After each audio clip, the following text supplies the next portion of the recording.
Very very good morning students. LBS Ganora के YouTube channel में आपका हार्दिक स्वागत, अभिनंदन। Childhood and growing up, BSc BEd first year और बीए बीएड फर्स्ट ईयर का एक किताब चाइल्डहुड एंड ग्रोइंग अप, बाल्यावस्था एवं विकास के बारे में हम चर्चा कर रहे हैं। काफी इंटरेस्टिंग टॉपिक है आज का। बाल्यावस्था विकास का परिचय, अवधारणा एवं प्रक्रिया, उसके बारे में बात कर रहे हैं। तो विकासात्मक मनोविज्ञान, विकासात्मक डेवलपमेंट, साइकोलॉजी डेवलपमेंट, बाल मनोविज्ञान या विकासात्मक मनोविज्ञान में क्या अंतर है? अंतर तीन प्रकार से: क्षेत्र का अंतर, उद्देश्य का अंतर और दृष्टिकोण में अंतर। तो किस तरीके से बाल विकासात्मक मनोविज्ञान का अपना एक अलग पृष्ठभूमि है, उसके बारे में हम चर्चा करते हैं। साधारणतया बाल मनोविज्ञान विकासात्मक मनोविज्ञान का ही एक अर्थ में लिया जाता है, किंतु दोनों ही पर्याप्त अंतर है। बाल मनोविज्ञान और विकासात्मक मनोविज्ञान दोनों में ही काफी समानता है, दोनों में काफी विभेद है, अंतर है। बाल मनोविज्ञान बालक के विकास का अध्ययन केवल किशोरावस्था तक ही करता है, जबकि विकासात्मक मनोविज्ञान अत्यंत विकृत एवं व्यापक है।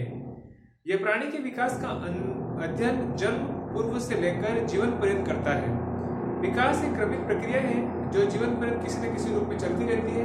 विकास क्रम में होने वाले परिवर्तन समान नहीं होते हैं। जीवन की प्रारंभिक अवस्था में रचनात्मक परिवर्तन होते हैं, क्योंकि जीवन के पूर्वार्ध में वृद्धि तीव्र गति होती है।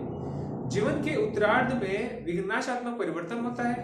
रचनात्मक परिवर्तन प्राणी में परिपक्वता लाते हैं और विनाशात्मक परिवर्तन प्राणी को वृद्धावस्था की ओर ले जाते हैं।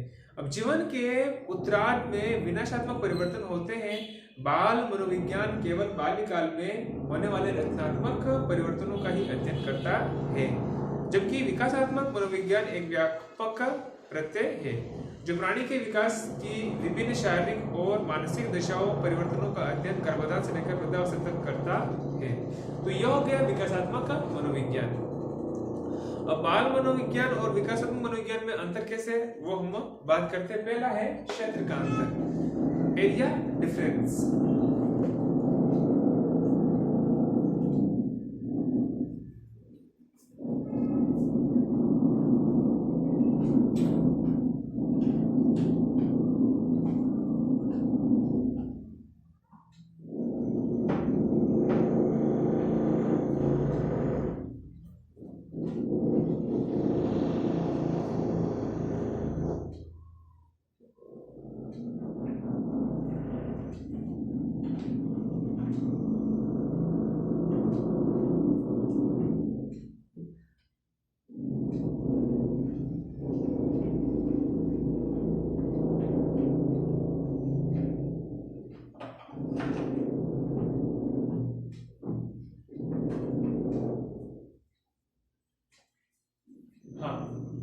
अब हम बात करते हैं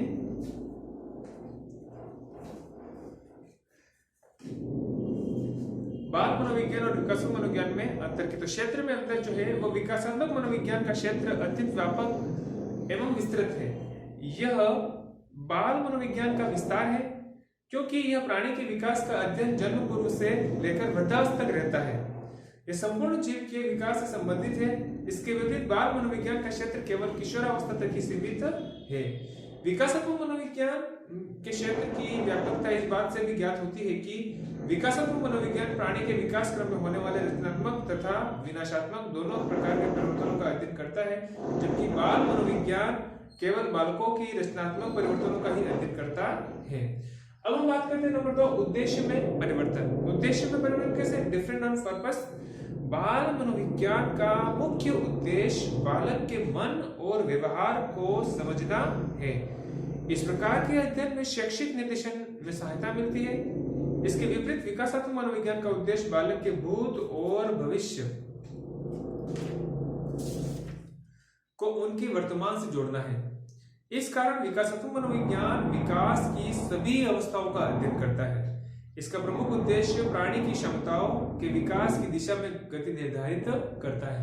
लेकिन उद्देश्य जो है, उद्देश्य में दो चीजें बता रखी है कि विकासात्मक मनोविज्ञान सभी अवस्थाओं का अध्ययन करता है। इसका मुख्य उद्देश्य प्राणी के क्षमताओं के विकास की दिशा में गति निर्धारित करता है, जबकि बाल जो मनोविज्ञान है वो भूत और भविष्य को उसके वर्तमान से जोड़ने का प्रयास करता है। तो इस तरीके से ये उद्देश्य का भी अंतर हमें नजर आता है। तीसरा है दृष्टिकोण में अंतर, डिफरेंट और पर्सपेक्टिव, यानी कि बाल मनोविज्ञान बालक की क्षमताओं का अध्ययन करता है, जितनी भी उसकी कैपेसिटी हो उस कैपेसिटी का अध्ययन करता है, लेकिन वह यह जानने का प्रयास करता है कि बालक के अंदर कौन कौन सी क्षमताएं विद्यमान है, उनके व्यवहार प्रौढ़ों के किस प्रकार का भिन्न है। अब विकासात्मक मनोविज्ञान बालक की क्षमताओं का विकास के अध्ययन पर बल देता है, जिसके आधार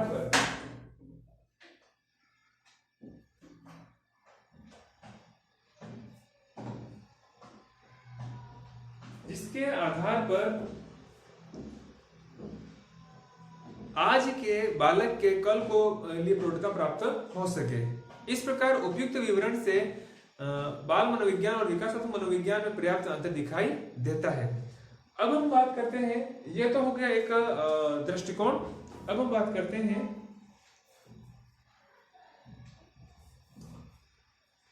बाल विकास के अध्ययन का महत्व।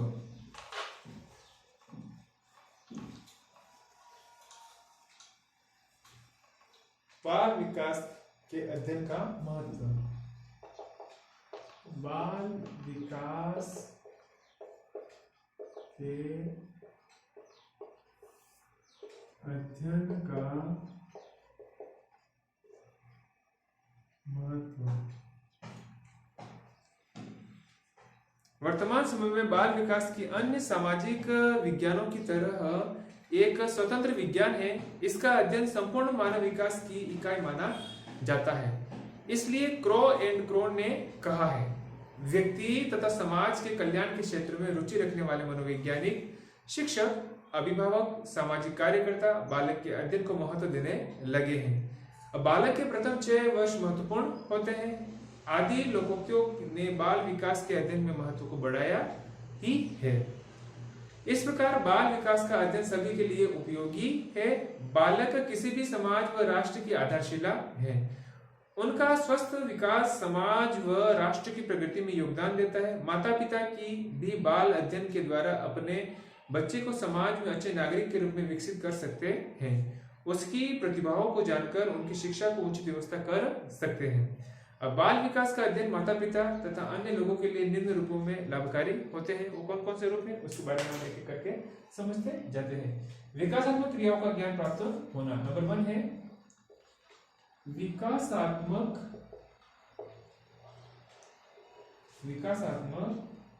क्रियाओं का ज्ञान प्राप्त होना। क्रियाओं का ज्ञान प्राप्त होना। विकास की प्रक्रिया के दौरान प्रत्येक बालक किसी विशिष्ट आयु में कुछ विशिष्ट गुण प्रदर्शित करता है, जो उससे पूर्व या बाद की अवस्थाओं में या तो होते ही नहीं है, या यदि होते हैं तो सामान्य होते हैं और विशिष्ट नहीं। इन्हीं विशिष्ट गुणों को विकासात्मक क्रियाएं कहा जाता है। इन विकासात्मक क्रियाओं के आधार पर बालक के विकास की भविष्यवाणी की जा सकती है और विकासात्मक क्रियाओं के अनुसार उन गुणों को विकसित करने के लिए साधन व सुविधाएं प्रदान की जा सकती हैं। जैसे जन्म के बाद 1 से 12 माह की आयु में बालक चलने की क्रिया करने लगता है, 3 से 4 माह में भाषा विकास होने लगता है, आदि सभी क्रियाएं अवस्था विशेष ही विकासात्मक क्रियाएं हैं। दूसरा, बाल पोषण विधियों का ज्ञान। दूसरा, बाल पोषण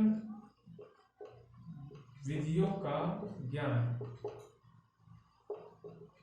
बाल पोषण विधियों का ज्ञान। अब बाल विकास के अध्ययन से माता पिता और अभिभावकों का बाल पोषण विधियों का ज्ञान प्राप्त हो जाता है। प्रत्येक माता पिता प्रथम शिशु के जन्म के समय बाल पोषण के ज्ञान से अनभिज्ञ होते हैं, लेकिन बाल विकास का अध्ययन माता पिता के मातृत्व और पितृत्व के दायित्व जैसे गंभीर प्रश्नों का हल करके बाल पोषण को सहज बनाता है। यानी कि बालक के जो संस्कारित एक कम उम्र में उसका जो पोषण होता है, जैसे उसको खाना खिलाते पिलाते हैं वैसे ही वो उसकी अभिवृद्धि बढ़ती जाती है। यानी कि उसका पोषण जो होता है उसके व्यक्तित्व का निर्माण करने में एक सहायक होता है। अच्छा खाना खिलाया तो वो अच्छा तजा मोटा तजा बनेगा, और उसको अगर पोषण नहीं मिला है तो वो कुपोषण का शिकार हो जाता है। तो व्यक्ति को मतलब बालक के विकास में उसकी खान पान पर बहुत ज्यादा नजर रखने की आवश्यकता होती है। तीसरा है व्यक्ति विभिन्नताओं की जानकारी प्राप्त करना।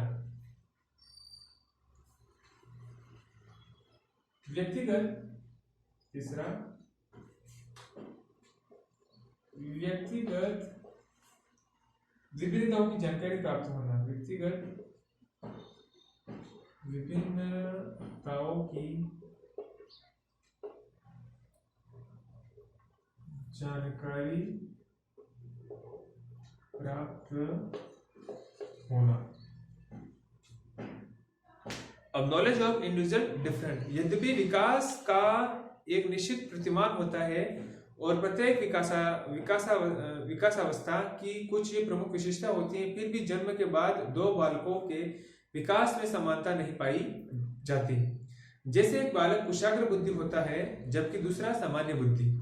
बाल विकास के अध्ययन से व्यक्तिगत विभिन्नताओं का पता चलता है, जिससे बालकों के शिक्षा निर्देशन में सहायता मिलती है।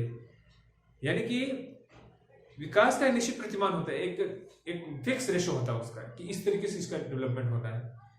लेकिन प्रत्येक विकासात्मक की कुछ अपनी प्रमुख विशेषता होती है, फिर भी जन्म के बाद दो बालकों के विकास की समानता नहीं पाई जाती।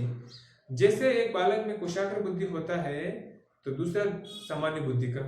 बाल विकास के अध्ययन से व्यक्तिगत विभिन्नताओं का पता चलता है। यानी कि बालक का विकास का अध्ययन हम जो करते हैं तो उसकी व्यक्तिगत इंडिविजुअल डिफरेंस क्या है, इंडिविजुअल कैरेक्टर्स क्या है, व्यक्तिगत विभिन्नता क्या है, विभिन्न विशिष्ट क्या है, उसमें कौन कौन सी ऐसी सृजनात्मक क्रियाएं हैं, कौन कौन सी मंद बुद्धि, कौन से औसत दर्जे के बालक है, तो उसमें एक विशिष्ट बालक की जो अभिप्रेरणा होती है वो उससे प्राप्त होती है। व्यक्तिगत विभिन्नता से ज्ञान हमें होता है। बाल विकास के अध्ययन से व्यक्तिगत विविधताओं का पता चलता है, जिससे बालकों के शिक्षा निर्देशन में सहायता मिलती है। आगे हम बात करते हैं बालकों के प्रशिक्षण तथा शिक्षा में उपयोगी। फोर्थ, विकास की अवस्थाओं का ज्ञान। विकास की अवस्थाओं का ज्ञान।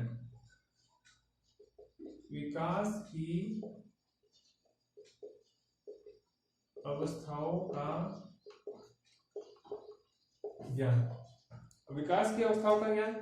बाल विकास का अध्ययन माता पिता को यह जानकारी प्रदान करता है कि गर्भावस्था से लेकर बालक प्रौढ़ावस्था तक किस प्रकार विकसित होता है, जीवन की विभिन्न अवस्थाओं में विकास के विभिन्न पहलुओं में कौन कौन से परिवर्तन होंगे।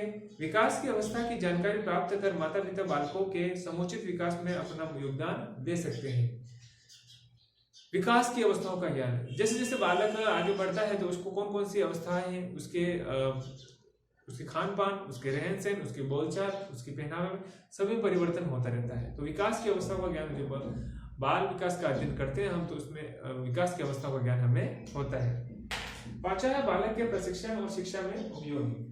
नंबर 5, बालकों के प्रशिक्षण और शिक्षा में उपयोगी। बालकों के प्रशिक्षण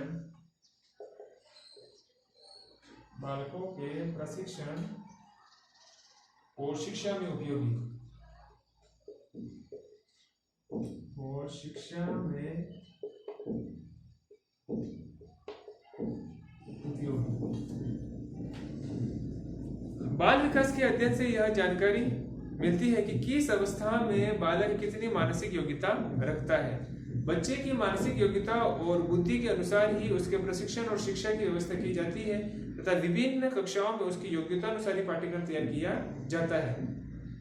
बाल विकास के अध्ययन से यह जानकारी मिलती है कि किस अवस्था में बालक कितनी मानसिक योग्यता रखता है। बच्चे की मानसिक योग्यता और बुद्धि के अनुसार ही उसके प्रशिक्षण और शिक्षा की व्यवस्था की जाती है तथा विभिन्न कक्षाओं में उसकी योग्यता अनुसार पाठ्यक्रम तैयार किया जाता है। छठे हम बात करते हैं बालकों के व्यक्तित्व निर्माण में सहायक। छठा, बालकों के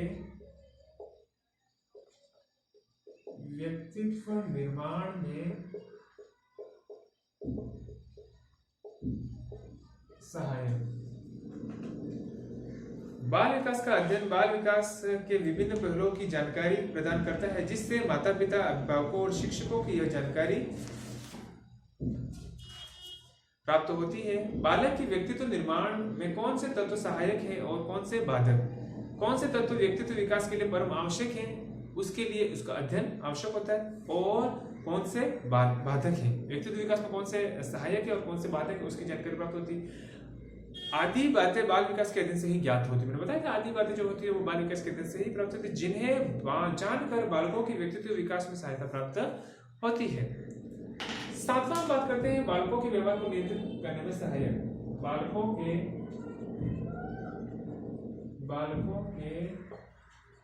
व्यवहार को नियंत्रित करने में सहायक। अब बालकों के व्यवहार को नियंत्रित करने में सहायक कैसे है, उसके बारे में बात करते हैं। बाल विकास का प्रमुख उद्देश्य बालकों का समुचित विकास कर उन्हें समाज व देश के अच्छे नागरिक के रूप में विकसित करना है। किसी भी बालक को समाज तभी स्वीकार करता है जब उसका शारीरिक मानसिक रूप से व्यवहार सामान्य हो। बाल विकास का अध्ययन माता पिता और शिक्षकों को इस बात के लिए प्रेरित करता है कि वो प्रारंभ से ही बालकों को इस प्रकार का निर्देशन दे प्रत्येक क्षेत्र में उसका व्यवहार नियंत्रित व सामान्य हो सके। यानी कि बालक को इस तरीके से व्यवहार मतलब शिक्षा दी जानी चाहिए कि उसके जो व्यवहार है, किस तरीके से कैसे मिलना है, कैसे बैठना है, कैसे उठना है, कैसे बात करनी है, कैसे खाना है, कैसे रहना है, कैसे समाज के लिए, तो उसको नियंत्रण एक सीमा होनी चाहिए उसके व्यवहार की, जिससे वो एक उच्च स्तर का व्यक्तित्व निर्माण कर सके। आठवां है बालकों के स्वभाव को समझने में सहायक। बालकों के व्यवहार को समझने में सहायक। बालकों के व्यवहार को समझने में सहायक। विकास की विभिन्न अवस्थाओं में सभी बालकों के स्वभाव में परिवर्तन होता रहता है। कुछ बालकों का विकास तीव्र गति से होता है, वह अपने प्रत्येक वातावरण के साथ आसानी से समायोजन कर सकते हैं, जबकि अंतर्मुखी बालकों को यदि उचित निर्देशन प्राप्त नहीं होता तो उनका विकास कुंठित हो जाता है, क्योंकि यह अपनी आवश्यकताओं को महसूस तो करते हैं लेकिन उनका प्रकटीकरण नहीं कर पाते हैं। बाल विकास का अध्ययन ऐसे बालकों के स्वभाव को समझने तथा उन्हें उचित निर्देशन देकर उनके विकास में सहायता प्रदान करता है। आगे हम बात करते हैं बालक के विकास से संबंधित पूर्वानुमान। बालकों के विकास के संबंध में, बालकों के विकास के संबंध में, बालकों के विकास के संबंध में पूर्वानुमान। बालकों के विकास के संबंध में पूर्वानुमान। कहावत है कि पूत के पाँव पालने में ही दिखाई पड़ते हैं। पूत बहुत अच्छी मेरे पापा द्वारा दी गई है कि पूत कपूत दो धन क्यों संचय, पूत सपूत दो धन क्यों संचय। इसमें दोनों में अंतिम जो लाइन बहुत ध्यान से सुनिए कि पूत कपूत तो धन क्यों संचय और पूत सपूत तो धन क्यों संचय, दोनों में धन संचय करने की बात कही गई है। देखिए समझते इसको, बहुत एक ज्ञान योग की बात है कि पूत कपूत है, पूत अगर अच्छा नहीं है पुत्र तो धन क्यों संच रहा है, वो खर्च करेगा वैसे ही, उसका कोई वैल्यू नहीं रहेगा। और दूसरी बात में बहुत बेहतर तरीके से व्याख्या किया है किसी कवि ने कि पूत सपूत तो धन क्यों संचय, इसमें भी पूत सपूत तो धन क्यों संचय। अगर पूत अगर सपुत्र आपका बेटा बहुत बेहतर है तो फिर धन संचय की आवश्यकता क्यों, वो खुद धन संचय करेगा, धन से क्रिएट करेगा, धन अर्जन करेगा। तो दोनों बातें इसलिए कि पूत की पावनी जो होते हैं वो पालने में ही परखे जाते हैं कि ये बच्चा कहाँ जाएगा आगे बढ़कर। तो ये इसलिए कहा गया है कि बालक के विकास के संबंध में पूर्वानुमान, एक अनुमान लगाया जाता है कि पूत के पाव पालने में ही दिखाई पड़ते हैं। बाल विकास का ज्ञान इस कहावत की पुष्टि करता है। बाल विकास और बाल व्यवहार के अध्ययन द्वारा बच्चे के भावी विकास के अध्ययन में भविष्यवाणी की जा सकती है। यदि किसी बालक का विकास आयु के विभिन्न स्तरों पर तीव्र गति से होता है तो कहा जा सकता है कि बालक प्रभावशाली होगा। इसी प्रकार यदि सामान्य ढंग से होता है तो कहा जा सकता है कि बालक सामान्य होगा। यदि मंद गति से बालक होगा तो बालक मंद बुद्धि का होगा। अब 10वां हम बात करते हैं लास्ट, परिवार या समाज सुख समृद्धि में सहायक। परिवार या समाज की सुख समृद्धि में सहायक, की सुख समृद्धि में सहायक। परिवार एवं समाज की सुख समृद्धि में सहायक बालक कैसे होता है उसके बारे में चर्चा करते हैं।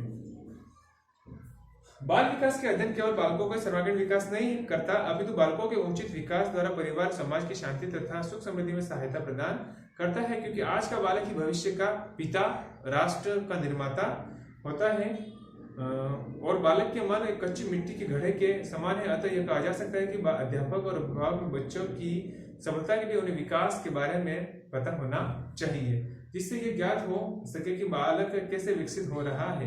यदि इसका प्रयोग नहीं होता है तो बालक का विकास ही बालक की प्रगति में बाधक होता है। यहाँ यह कहा जा सकता है कि अध्यापक और अभिभावकों को बाल विकास के दिशा में पूर्ण ज्ञान होना चाहिए।